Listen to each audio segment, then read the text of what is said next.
Hello दोस्तों, आप सभी का स्वागत है।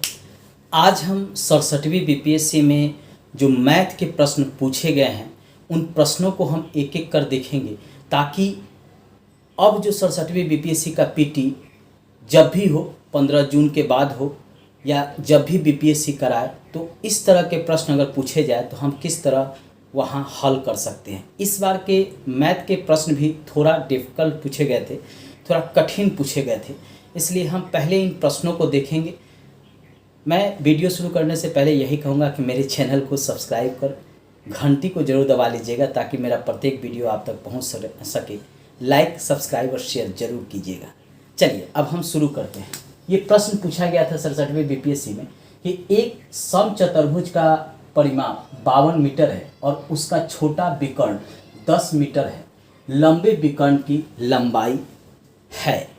यानी यहाँ पे लंबे विकर्ण की लंबाई को बताना है, और यह 67वीं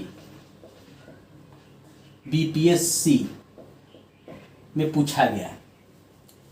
पेपर तो कैंसिल हो गया है, लेकिन हमें प्रश्नों को जरूर देखना चाहिए ताकि इससे एक अनुमान मिल जाए। देखिए, इस प्रश्न में लंबे विकर्ण की लंबाई की बात की गई है, तो यहाँ पे परिमाप हमको दिया हुआ है। कितना है परिमाप? 52 मीटर यहाँ पे हमें परिमाप दिया हुआ है। इसके अलावा छोटा विकर्ण 10 मीटर है, यानी छोटा विकर्ण भी बताया गया है कि वह 10 मीटर है। अब यहाँ पे हमको निकालना है कौन? लंबे विकर्ण की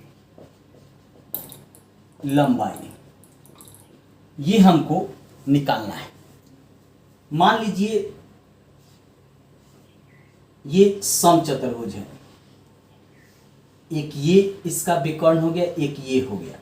छोटा विकर्ण मान लीजिए ये हम D1 मानते हैं, यानी 10 छोटा विकर्ण के दिया हुआ है, और ये लंबा विकर्ण है, इसको D2 मानते हैं। इसको हमको निकालना है।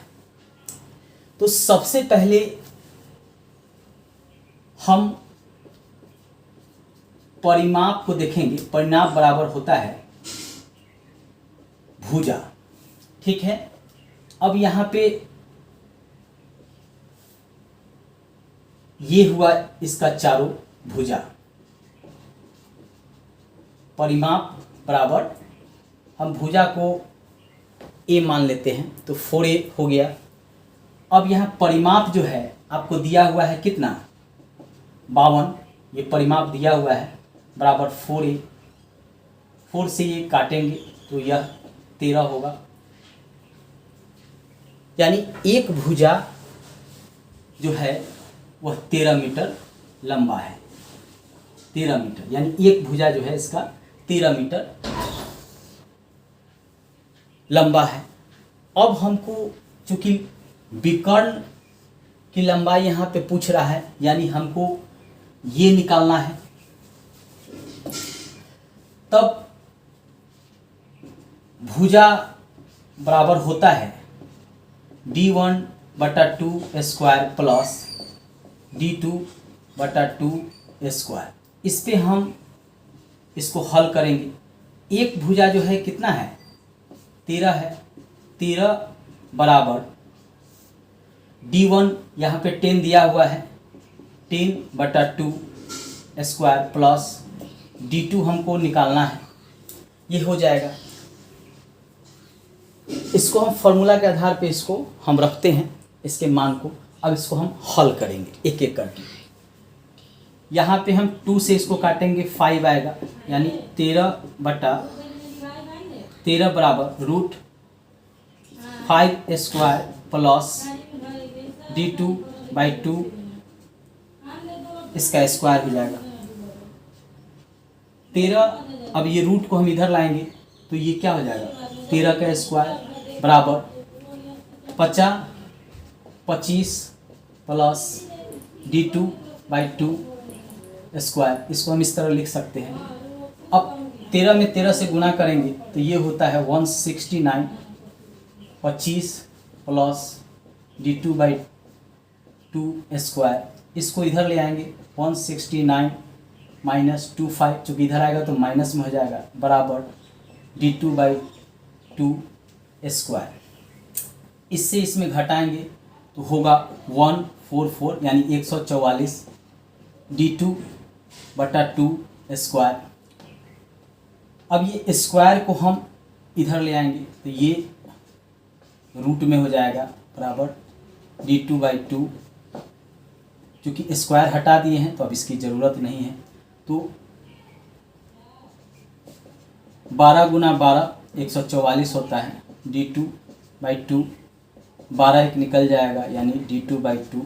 2 से 12 में गुना करेंगे यानी 12 गुना 2 बराबर d2/24। यही निकालना था, क्योंकि कह रहा है कि लंबे विकर्ण, यानी जो हमारा ये लंबा विकर्ण है वो 24 मीटर होगा और छोटा वाला विकर्ण जो होगा वह 10 मीटर होगा। यानी आपको लंबे विकर्ण की लंबाई कितना हो जाएगा, 24 मीटर। यही हमको निकालना था।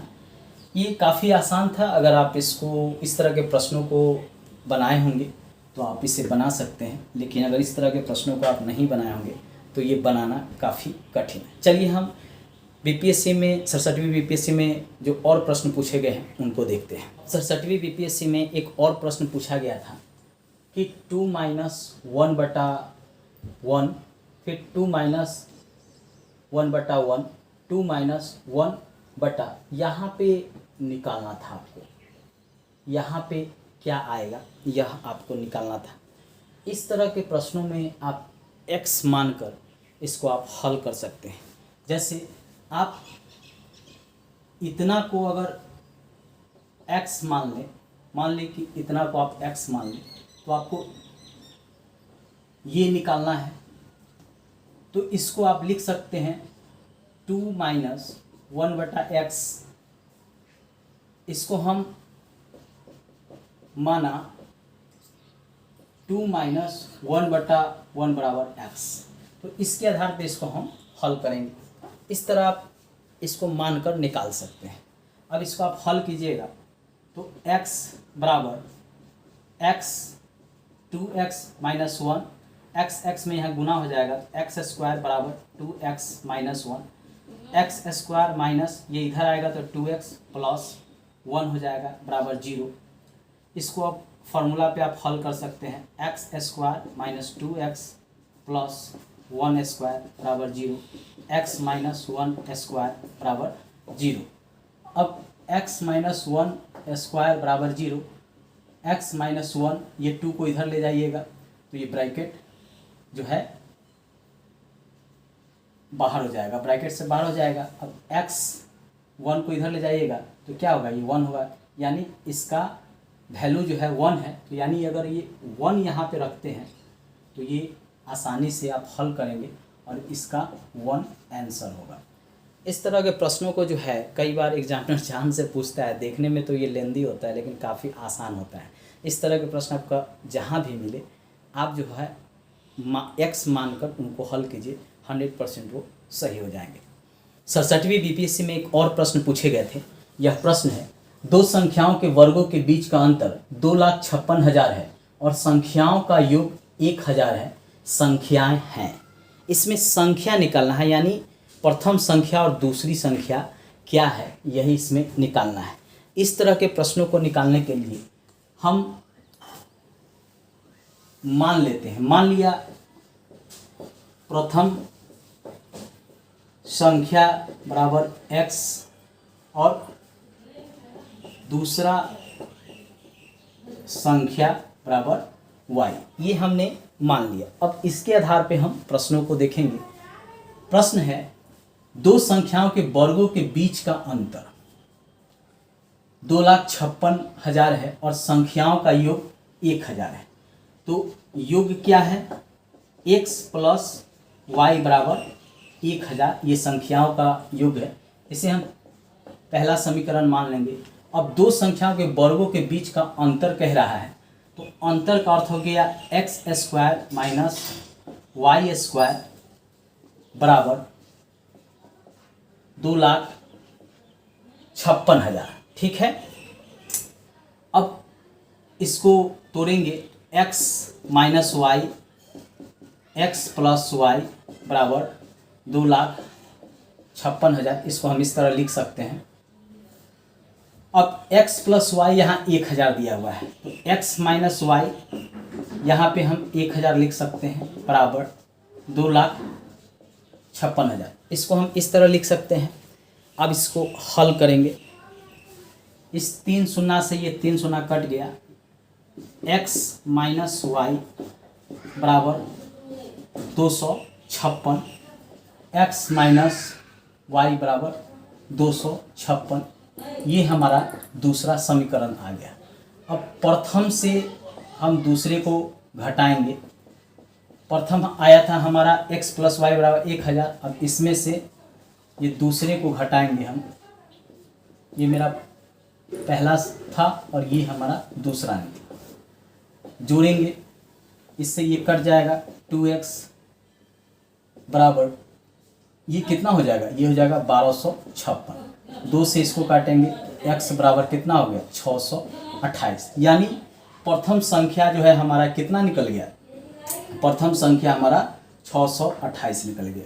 अब हमारा दूसरे संख्या निकालना है, तो दूसरे संख्या में हम किसी एक में x का मान रख देंगे, यानी 628 प्लस y बराबर 1,000 लिख सकते हैं। y बराबर